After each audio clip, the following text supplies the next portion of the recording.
Finally south থেকে release হওয়া সূর্যার নতুন সিনেমা কারুপু দেখলাম, যে সিনেমাটি ইতিমধ্যে ব্যাপক হিট হয়েছে। ও এটা জেনে রাখুন 2026 সালে তামিল ইন্ডাস্ট্রির হাইয়েস্ট গ্রোসিং সিনেমা।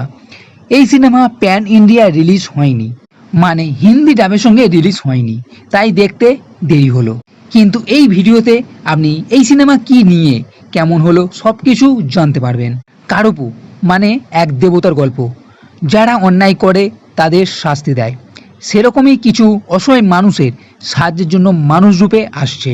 আপনি কান্তারা সিনেমা দেখে থাকলে সেই রকমই ভাইব কিছুটা পাওয়া যাবে, তবে কান্তারার সঙ্গে তুলনা না করাই ভালো।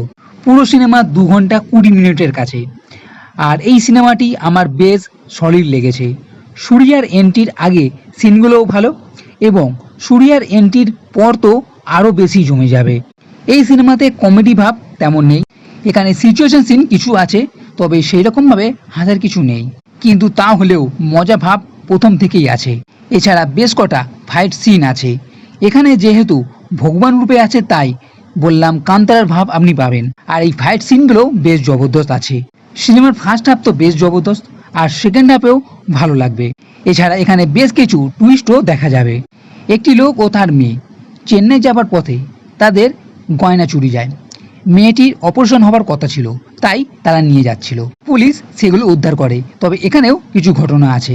আর এই গয়নাগুলো কোর্ট থেকে ছাড়ানো হবে, তার জন্য উকিল দরকার, উকিল করে। আর এই উকিলই হচ্ছে এই সিনেমার মেন ভিলেন, যে কোর্টকে নিজের পকেটে রেখেছে, মানে পুরো কোর্ট তার হিসাবেই চলে।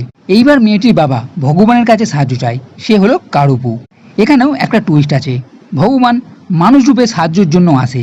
তো ভগবান কারুপু কিভাবে পুরো কোর্টের এই ব্যবস্থাকে ঠিক করবে, এই উকিলকে কিভাবে সাহায্য করবে। আর এখানে বলে রাখি যে কারুপু অনেক সময় নিজের শক্তি প্রয়োগ করছে, আবার অনেক সময় করছেও না। এই সিনেমা প্রথম থেকে আগে যত এগোবে তত ভালো লাগতে শুরু করবে। আর একটা নতুন কাহিনী, যার জন্য সিনেমা আগে কি হবে, এই উকিলকে কিভাবে মারবে, সেটার জন্য একটা আগ্রহ থাকবে। সব মিলিয়ে এই সিনেমা বেশ দুর্দান্ত লেগেছে। একটা সলিড সিনেমা, যাকে বলে পয়সা উসুল। তাই যদি হিন্দি ডাব আসে তবে দেখতে ভুলবেন না। তো বন্ধুরা, ভিডিওটি ভালো লেগে থাকলে লাইক করো, কমেন্ট করো, শেয়ার করো, আর এই চ্যানেলটি সাথী করতে কখনোই ভুলবে না।